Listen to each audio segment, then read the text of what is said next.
Hi guys, for today's vlog, mag-unboxing na naman tayo ng parcel. At ayan nga, may 3 parcel na dumating sa akin. Una natin buksan itong itim. Tingnan natin kung anong laman. At ito nga yung panghawak sa iron steaming para hindi ka mapaso. At ito namang pangalawa, ito yung G-Beats na in-order ko sa Crocs ng anak ko. Kasi yung G-Beats niya sa Crocs niya nawala. Kinuha ng mga bata dito. Ayan nga, Iron Man naman ang pinalit ko. Yung una niya kasi dinosaur eh. Yan, ang ganda naman nakin ano. At ang sumunod naman, itong in-order niyang blasting ice cream. Sa TikTok ko naman to in-order. Dalawa tong in-order niya. Yan. Kita nyo naman, secured na secured.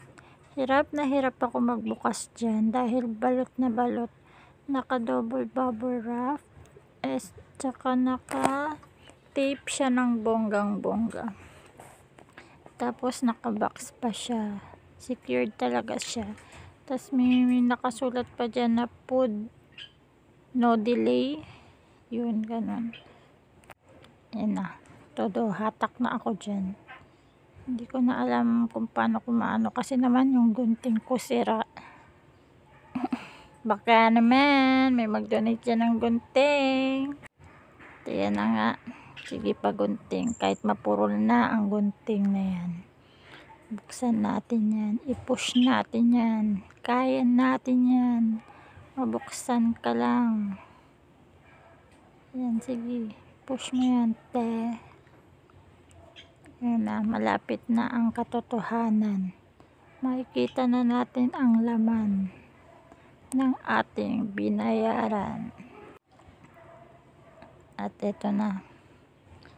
Pinunit ko na po yung box dyan kasi hindi ko na po talaga kayang buksan hanggang dulo. Diyan na po natin makikita ang aking in-order. Ay, hindi pala ako. Ang anak ko ang nag-order. Yan. Chocolate flavor po yan. And then yung isa is strawberry flavor.